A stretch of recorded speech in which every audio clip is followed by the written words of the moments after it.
तेरा साथ है तो मुझे क्या कमी है, अंधेरों से भी मिल रही रोशनी है। तेरा साथ है तो।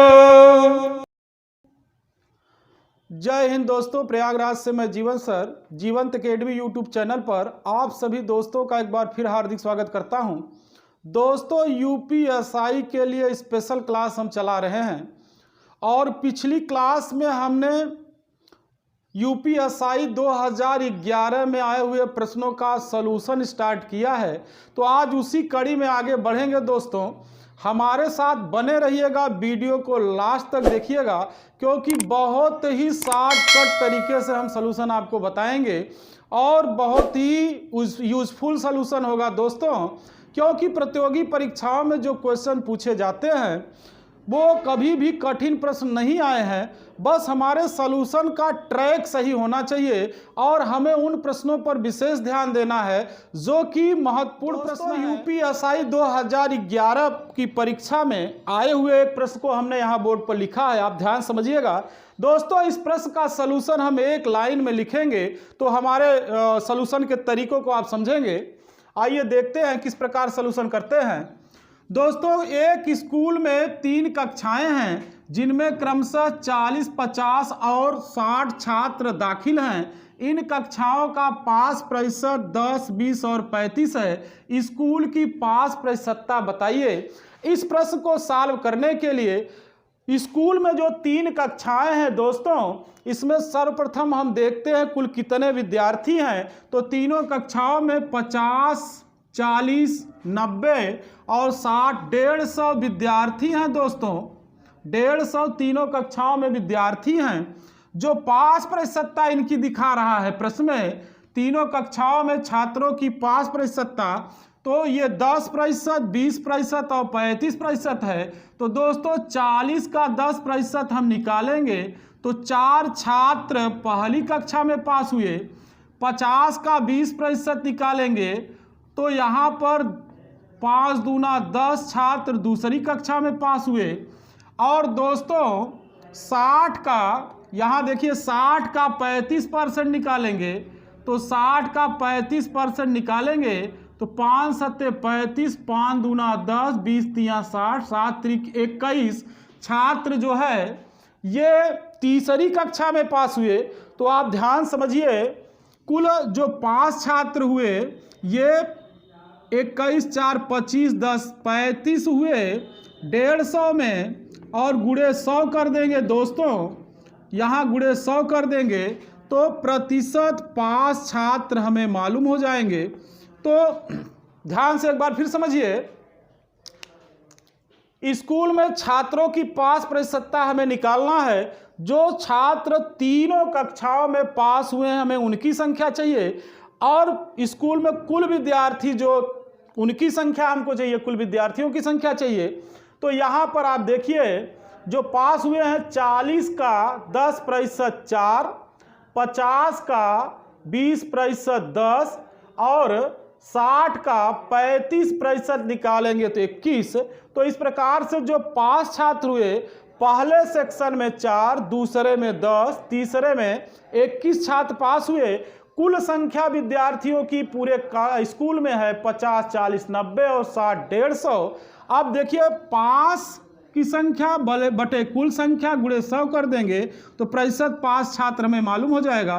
तो यहाँ पे देखिए दोस्तों, 10, 4, 14 में 21 जोड़ देंगे तो आप देखिए 21, 4, 25, 10, 35 बटे 150 गुणे 100। डिवीजन कर लेते हैं, 50 तिया 150, 50 दूना 100 और यहाँ पर 35 दूना 70 बटा 3, तो 3 दूना 6, यहाँ 1 बचा 10 हुआ, 3 तिया 9, तो 23 सही 1/3% विद्यार्थी स्कूल में पास होते हैं। तो इस प्रकार से इस प्रश्न का आप सलूशन कर सकते हैं दोस्तों, बहुत इजीली। एक बार और देखते हैं, ध्यान समझिएगा।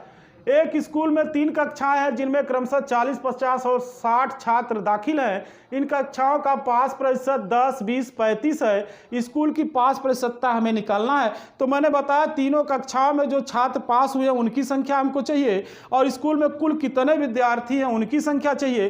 पास छात्रों की संख्या में कुल विद्यार्थियों की संख्या का हम भाग करके 100 से गुणा कर देंगे तो प्रतिशत पास छात्रों की संख्या मालूम हो जाएगी। तो यहाँ पर आप देखिए 40 का 10% 4 हुआ, 50 का 20% 10 हुआ, और दोस्तों 60 का 35% 21। तो कुल जो पास हुए विद्यार्थी 35, कुल संख्या 50, 40, 90, 60, 150, 35 बटा 150 गुणे 100 करके हम यहाँ सलूशन किए तो ये 23 सही 1/3% विद्यार्थी पास हुए। तो इस प्रकार से आप इस प्रश्न का सलूशन कर सकते हैं, बहुत ही आसान तरीका है। आइए दूसरा क्वेश्चन उठाते हैं। दोस्तों दूसरे क्वेश्चन पे हम आते हैं। यहां पर आप देखिए एक व्यक्ति 4 किमी प्रति घंटा की चाल से चलकर एक वर्गाकार पार्क के विकर्ण को 3 मिनट में पार करता है, तो पार्क का क्षेत्रफल बताइए। बहुत ही शानदार तरीके से इसको हम लगाएंगे एक लाइन में, आप ध्यान से देखिएगा। दोस्तों ये वर्गाकार पार्क है, कॉन्सेप्ट को समझते हैं। ये वर्गाकार पार्क है, एक व्यक्ति इसके विकर्ण के अनुदिश चलता है, तो मान लीजिए ये वर्गाकार पार्क का विकर्ण है और इसके अनुदिश चलता है। 4 किमी प्रति घंटा उसकी चाल है दोस्तों, 4 किमी प्रति घंटा की चाल से चलता है और 3 मिनट में वह पार कर लेता है। जो टाइम लेता है वर्गाकार विकर्ण को पार करने में 3 मिनट लेता है। 4 किमी प्रति घंटा की चाल से वह चलता है दोस्तों। तो इस वर्गाकार विकर्ण को अगर वो पार कर लेता है तो इस वर्गाकार पार्क का क्षेत्रफल क्या होगा दोस्तों? पार्क का क्षेत्रफल निकालना है। तो दोस्तों अगर वह x से y तक गया तो ये विकर्ण की लंबाई हम निकालेंगे। विकर्ण की लंबाई को हम d से डिनोट कर रहे हैं, ध्यान से समझिएगा दोस्तों। तो विकर्ण की लंबाई x से y तक की दूरी होगी और दूरी बराबर होता है चाल गुणे समय। तो व्यक्ति की चाल 4 किमी प्रति घंटा है, समय 3 मिनट ले रहा है, तो 3 मिनट का मतलब 3/60 घंटे हो गया। तो यहाँ पर दोस्तों इसको हम कटा देंगे तो आप देखिए जो है यहाँ पर 4 से कटाए ये 15 हुआ और 3 × 5 = 15, 1/5 ये किलोमीटर पार्क का विकर्ण हो गया दोस्तों। अब हमारी बात को समझिएगा, 1/5 किलोमीटर को अगर हम मीटर में बदलेंगे तो 1 किलोमीटर में 1000 मीटर, तो 1000 से हमने यहाँ पे गुणा कर दिया, 5 दूना 10, 200 मीटर ये विकर्ण की लंबाई हो गई दोस्तों।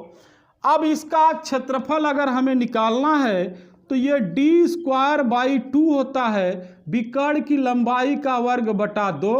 तो दोस्तों 200 का वर्ग बटा 2 कर देंगे तो ये हो जाएगा 200 का वर्ग 40,000 बटा 2, 2 दूना 4, तो ये 2 गुणे 10 घाते 1, 2, 3, 4, 10 घाते 4 वर्ग मीटर ये वर्गाकार पार्क का क्षेत्रफल हो जाएगा। तो एक लाइन में दोस्तों आप सलूशन कर सकते हैं। ये तो समझाने का तरीका हुआ, एक बार फिर हम इसको देखते हैं। यहाँ पर दोस्तों विकर्ण के अनुदिश व्यक्ति गया, 4 किमी प्रति घंटा उसकी चाल है, 3 मिनट में विकर्ण को क्रॉस कर गया। तो ये दूरी जो हुई x/y, तो दूरी बराबर चाल गुणे समय। चाल उसकी 4 है और समय 3 घंटे ले रहा है, तो 3 घंटे का मतलब 3 मिनट ले रहा है, तो 3 मिनट का मतलब 3/60 घंटा। तो ये दूरी 1/5 किलोमीटर, तो 1/5 किलोमीटर का मतलब हुआ 200 मीटर। अब पार्क का अगर क्षेत्रफल निकालना दोस्तों तो ये फार्मूला अप्लाई करेंगे d²/2, तो 200 का वर्ग बटा 2 कर देंगे तो ये आपका आ जाएगा 2 गुणे 10 घाते 4 वर्ग मीटर पार्क का क्षेत्रफल। ये बहुत ही महत्वपूर्ण सूत्र है दोस्तों, याद रखिएगा। ये फार्मूला हम तब ऑपरेट करते हैं जब हमें वर्ग का विकर्ण मालूम हो और क्षेत्रफल ज्ञात करना हो, तो d²/2 का प्रयोग हम करते हैं। तो इस प्रकार से इस प्रश्न का आप सलूशन कर सकते हैं। आइए नेक्स्ट क्वेश्चन पे चलते हैं, आपको समझाते हैं दोस्तों। दोस्तों नेक्स्ट क्वेश्चन पे हम चलते हैं। दो संख्याओं का अनुपात 3:8, 3 संबंधी 8 है और उनका अंतर 115 है। दोनों संख्याओं में बड़ी संख्या बताओ। तो दोस्तों इसको हम कैसे सॉल्व करेंगे? अगर अनुपात दोनों संख्याओं का 3 और 8 है तो पहली संख्या आप 3 के समझिए, दूसरी 8 के। दोनों में डिफरेंस हम देख रहे हैं 115 का है, तो 8 के 3 के का डिफरेंस हम देखेंगे दोस्तों तो 5 के होगा। 5 के की वैल्यू 115, तो के बराबर 5 दूना 10, 5 तिया 15, 23 हो गया। तो दोस्तों बड़ी संख्या 8 के है, तो हम लिख सकते हैं बड़ी संख्या 8 गुणे के की वैल्यू रख दिए 23, तो 8 त्रिक 24, 8 दूना 16 और 2 18, तो बड़ी संख्या यहाँ पर 184 हो गई दोस्तों। तो यह प्रश्न आप एक लाइन में लगा सकते हैं। दो संख्याओं का अनुपात 3 संबंधी 8 है, तो यहाँ पर पहली संख्या 3 के, दूसरी 8 के मानेंगे। के समानुपातिक नियतांक है, सिस्टम से लगाया जा रहा है। तो यहाँ पर दोनों का अंतर 115 दिखा रहा है, डिफरेंस दोनों में 5 के का है, 115 रख दिए दोस्तों। के का मान 23 हो गया। अब यहाँ पर बड़ी संख्या हमको निकालना, तो बड़ी संख्या इसमें 8 के है, छोटी संख्या 3 के की वैल्यू रख देंगे 23 गुणे 8, तो 8 त्रिक 24 हो जाएगा। 8 दूना 16 और 2 18, तो 184 बड़ी संख्या हो गई। तो एक लाइन में आप इसका सलूशन कर सकते हैं। आइए नेक्स्ट क्वेश्चन पे चलते हैं। 5 घंटियां पहले एक साथ और उसके बाद 3, 5, 7, 8, 10 सेकेंड के अंतराल पर बजती हैं, वे पुनः एक साथ कितने मिनट बाद बजेंगी? बहुत ही महत्वपूर्ण प्रश्न है दोस्तों। प्रतियोगी परीक्षाओं में इस टाइप का प्रश्न बराबर पूछा गया है। तो इस प्रश्न का तरीका ये होता है कि अगर घंटियां एक साथ किसी समय पर बजी हों तो पुनः एक साथ कब बजेंगी वो टाइम अगर निकालना होता है तो दिए गए समयों का एलसीएम ही वो समय होता है जब वो एक साथ बजती हैं। तो दोस्तों 3, 5, 7, 8, 10 का एलसीएम निकालेंगे। 3, 5, 7, 8, 10 का एलसीएम निकाल लेंगे दोस्तों, तो हमें मालूम हो जाएगा फिर कब वो एक साथ बजेंगी। तो यहाँ 2 से डिवीज़न किए, 3, 5, 7, 2 चौका 8, 2 पचे 10। फिर यहाँ 2 से डिवीज़न किए, 3 में डिवीज़न नहीं होगा, 5 में नहीं, 7 में नहीं, 2 दूना 4, 2 पचे 10। फिर 2 से डिवीज़न किए दोस्तों, 3 में नहीं, 7 में, 5 में नहीं, 7 में नहीं, 2 इकाई 2, और इसके बाद 5 में नहीं हुआ। फिर दोस्तों 3 से डिवीज़न करेंगे, 3 इकाई 3, 5 में नहीं होगा, 7 में नहीं होगा। और फिर दोस्तों 5 से डिवीज़न करेंगे तो यहाँ पर अब एक बार फिर 7 से कर देंगे डिवीज़न, तो एलसीएम के प्रोसेस से कर रहे हैं। तो यहाँ पे जो टाइम हमें मिलेगा 2 दूना 4 दूना 8 त्रिक 24, पंजे 120, 12 से 84, 840 सेकेंड आएगा। 840 सेकेंड ये एलसीएम आ गया दोस्तों, लस 840 आ गया। 840 सेकेंड हुआ। मैंने बताया वो कब एक साथ बजेंगे, अगर वो टाइम हमको निकालना है तो इन मानों का एलसीएम निकालेंगे, समयों का एलसीएम निकाल लेंगे। तो एलसीएम हमने निकाला दोस्तों 840 आ गया। 840 सेकेंड का मतलब ये हो गया, अगर इसको हम मिनट में बदलेंगे तो 840 में 60 से भाग कर देंगे, क्योंकि 1 सेकेंड में 1/60 मिनट होता है। 60 से भाग कर देंगे, सेकेंड को मिनट में बदलने के लिए 60 से भाग कर देंगे, तो यहाँ पे 14 मिनट आ जाएगा। 14 छक 84 होता है दोस्तों। तो इस प्रकार से अगर चारों घंटियाँ एक बार बजी हैं तो फिर 14 मिनट बाद एक साथ बजेंगी। तो इस प्रकार के प्रश्न का सलूशन करने के लिए मैंने बताया तरीका कि दिए गए समयों का हम एलसीएम ले लेते हैं तो हमें वो टाइम मालूम हो जाता है जब चारों घंटियां फिर एक साथ बजेंगी। तो इस प्रकार से आसानी से इस प्रश्न का सलूशन कर सकते हैं। इस प्रकार का प्रश्न बहुत ही इंपॉर्टेंट प्रश्न है, ये प्रतियोगी परीक्षा में पूछा जाता है। आइए नेक्स्ट क्वेश्चन पर चलते हैं। दोस्तों यहाँ पर मैंने एक प्रश्न लिखा है, यदि x + 1 x बराबर 2 तो x पावर 4 + 1 x पावर 4 का मान बताओ। ये फैक्टर का क्वेश्चन है दोस्तों। प्रतियोगी परीक्षाओं में फैक्टर से अनिवार्य रूप से क्वेश्चन बनता है, तो इसके नियम को, रूल्स को हम समझ लें। प्रश्न इंपॉर्टेंट है ये दोस्तों। जब भी x + 1 x की वैल्यू कहीं भी 2 दिखाई दे, याद रखेंगे आप, x प्लस 1/x की वैल्यू जब भी कहीं 2 दिखाई दे तो आपको याद रखना ये तभी संभव है जब x की वैल्यू 1 हो और 1/x की वैल्यू भी 1 हो। कभी भी x प्लस 1/x की वैल्यू 2 दिखाई दे तो x बराबर 1 होता है, 1/x भी 1 होता है और 1 1 जोड़ेंगे 2 हो जाएगा। वैसे भी इसका फैक्टर करके हम x की वैल्यू निकालेंगे दोस्तों तो वो 1 ही आएगी। तो इस प्रकार से आपको याद रखना है x प्लस 1/x बराबर अगर 2 होगा तो हमेशा x की वैल्यू 1 और 1/x की वैल्यू 1 होती है। तो प्रश्न बदल भी जाएगा फिर भी हम मान निकाल सकते हैं। तो हमें जो मान निकालना है x power 4 plus 1/x power 4 का, तो दोस्तों इसे हम लिख सकते हैं x power 4 plus 1/x power 4 और x की वैल्यू यहाँ 1 है तो 1 पावर 4, फिर 1/x की वैल्यू भी 1 है 1 पावर 4। तो 1 के पावर में चाहे हम कुछ भी लिख दें दोस्तों वैल्यू 1 ही आती है। 1 के पावर चाहे जितना भी लिखें वैल्यू 1 ही होती है। तो यहाँ 1 और 1 जोड़ देंगे 2 आंसर आ जाएगा। तो इस प्रकार से x power 4 plus 1/x power 4 की वैल्यू भी 2 हो जाएगी। तो ये प्रश्न बहुत ही उपयोगी है। और आपको एक फैक्ट और याद रखना है, जहाँ भी कभी प्रश्न में x प्लस 1/x की वैल्यू -2 दिखाई दे वहाँ x बराबर आपको -1 लेना है और 1/x का मान -1 लेना है। तो ये फैक्ट भी आप याद रखेंगे, जरूरत पड़ने पे इसको अप्लाई कर सकते हैं। वैल्यू 2 भी दे सकता है, -2 भी दे सकता है। तो जिस प्रकार से प्रश्न में पूछा जाएगा उस टाइप से इसका सलूशन कर सकते हैं। और फैक्टर हम स्टार्ट करेंगे तो वहाँ समझाएंगे, बहुत सारे न्यूमेरिकल इस पर करेंगे तो अच्छे से बात समझ में आ जाएगी। अभी सलूशन कर रहे हैं 2011 के पेपर का, तो आप समझ सकते हैं। आइए नेक्स्ट क्वेश्चन पर चलते हैं दोस्तों। यहाँ पर अगला क्वेश्चन हमने सेलेक्ट किया है, 2011 के पेपर का क्वेश्चन है। एक समांतर चतुर्भुज में संलग्न भुजाओं की लंबाई क्रमशः 11 व 13 मीटर है। यदि एक विकर्ण 16 मीटर हो तो दूसरे विकर्ण का मान बताओ। तो आपको याद रखना है, क्लास में मैंने बताया है जो है कि समांतर चतुर्भुज के विकर्णों पर बने वर्गों का योग भुजाओं पर बने वर्गों के योग का 2 गुना होता है। तो आपको याद रखना है फैक्ट इसको। जैसे दोस्तों मान लीजिए ये एक समांतर चतुर्भुज है। अब समांतर चतुर्भुज की संलग्न भुजा का आशय ये होता है दोस्तों कि लंबाई और चौड़ाई। तो इसकी लंबाई अगर देखते हैं तो यहाँ प्रश्न में 11 मीटर है और चौड़ाई प्रश्न में दिखा रहा है 13 मीटर। एक विकर्ण की लंबाई दोस्तों दिया है, एक विकर्ण की लंबाई 16 मीटर है और दूसरे विकर्ण की लंबाई हमें निकालना है। तो पहला विकर्ण जो दिया है प्रश्न में वो 16 मीटर है और दूसरे विकर्ण की लंबाई निकालना है और इसकी संलग्न भुजाएं 13 मीटर और 11 मीटर हैं। तो इस प्रश्न को लगाने का तरीका हम बता रहे हैं दोस्तों। प्रॉपर्टी जो पैरेललोग्राम की होती है समांतर चतुर्भुज की, वहां से हम लगा सकते हैं। समांतर चतुर्भुज के विकर्णों पर बने वर्गों का योग d1 वर्ग प्लस d2 वर्ग।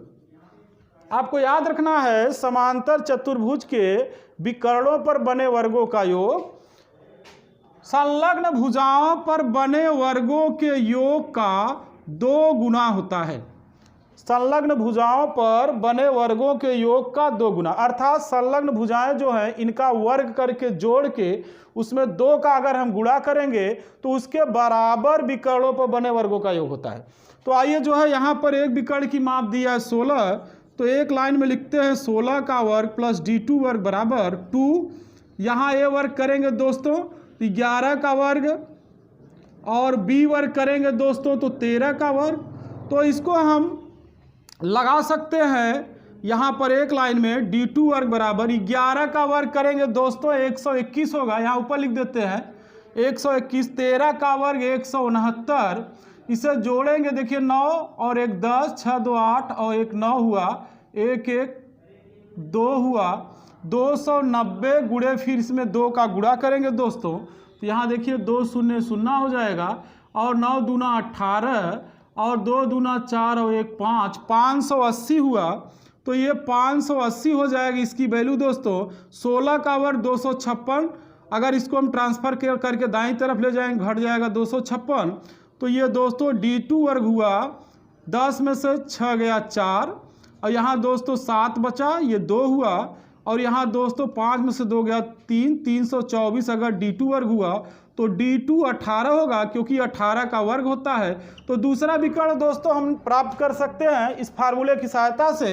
ये फैक्ट आप याद रखेंगे कि समांतर चतुर्भुज के विकर्णों बने वर्गों के योग का 2 गुना, समांतर चतुर्भुज के संलग्न भुजाओं पर बने वर्गों के योग का 2 गुना विकर्णों पर बने वर्गों के योग के बराबर होता है।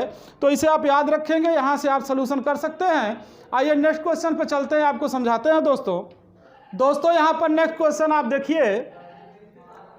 एक रेजिमेंट में सिपाही 10, 15 एवं 25 की पंक्तियों में खड़े हों और एक पूर्ण वर्ग बनाए तो उनकी न्यूनतम संख्या बताओ। रेजिमेंट में सिपाही जो खड़े किए गए हैं 10, 15 और 25 की पंक्तियों में, कहने का मतलब है दोस्तों ध्यान समझिएगा, 10 की पंक्तियां हम बनाएं या 15 की पंक्तियों बना के खड़े करें या 25 सिपाहियों की पंक्तियां बनाकर खड़ा करें, तो यहां पर 10, 15 और 25 की पंक्तियां हमें पूरी अगर बनानी है तो कम से कम कितने सिपाही चाहिए, अगर ये हमें निकालना है तो ये 10, 15 और 25 का दोस्तों एलसीएम निकाल कर ही हम पता कर सकते हैं कि हमें कम से कम कितने सिपाही चाहिए, जिससे कि हम 10, 15 और 25 की पंक्तियों में उन्हें पूरा खड़ा कर सके। तो इनका एलसीएम ही वह संख्या होती है, इन संख्याओं का एलसीएम हम निकाल लेंगे तो इनसे कटने वाली हमें संख्या मिल जाएगी, वह संख्या मिल जाएगी, न्यूनतम संख्या मिल जाएगी जिनसे पूरी पंक्तियां तैयार हो सकती हैं 10, 15 और 25 की। और इसके बाद उस संख्या को हमें पूर्ण वर्ग बना लेना है। तो आइए देखिए क्या करते हैं, 10, 15, 25 का अगर हम एलसीएम निकालेंगे दोस्तों तो यहाँ 10, 15, 25, तो यहाँ देखिए 2 पचे 10, 15 में भाग नहीं होगा, 25 में भी नहीं होगा। अब यहाँ पे 3, 5 में नहीं होगा, 3 पचे 15, 25 में भी नहीं हुआ। फिर 5 इकाई 5, 5 पंजे 25, और फिर दोस्तों 5 से हमने भाग कर दिया।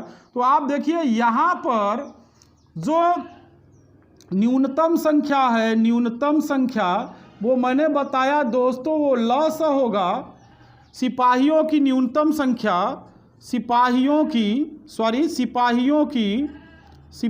की न्यूनतम संख्या लस होगा। तो दोस्तों यहाँ पर लस में हम लिखेंगे तो 2 गुणे 3 गुणे 5 गुणे 5, तो 2 तिया 6 पंजे 30 और 3 पचे 15, 150 कम से कम सिपाही होंगे।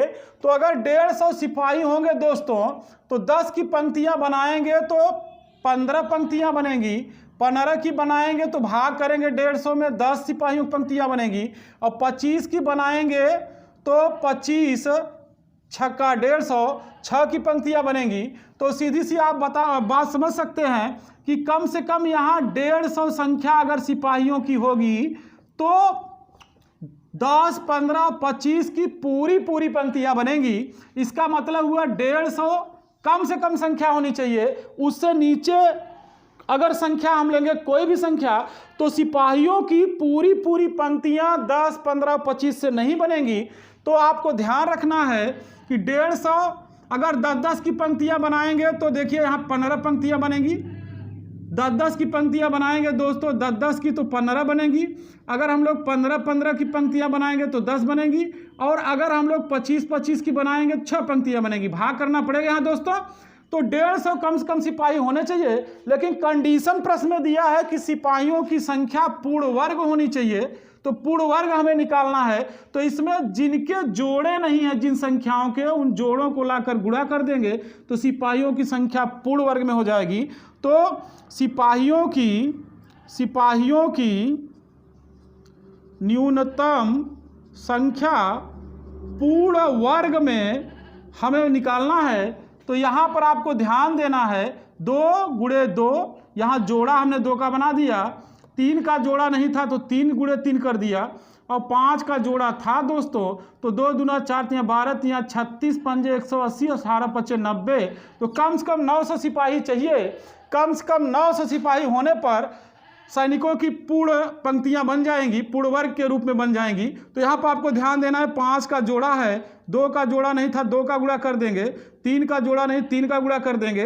तो इस प्रकार से 2 दूना 4, 3 12, 3 36 पंजे 180 पंजे 900। तो कम से कम 900 सिपाही हमको चाहिए, तब सिपाहियों की संख्या पूर्ण वर्ग हो जाएगी और ये 30 का वर्ग है। तो इस प्रकार से इस प्रश्न का सलूशन आप कर सकते हैं। तो अगर प्रश्न में सिर्फ इतना पूछता कि सिपाहियों की न्यूनतम संख्या बताइए, पूर्ण वर्ग शब्द न होता तो हम 150 बताते, और अगर पूर्ण वर्ग बता रहा है, प्रश्न में पूर्ण वर्ग की बात की गई, तो वहां पर दोस्तों हमें याद रखना है कि जिन संख्याओं का जोड़ा नहीं है एलसीएम निकालते समय, उनका हम जोड़ा लाकर गुणा कर देंगे तो संख्या पूर्ण वर्ग में प्राप्त हो जाएगी।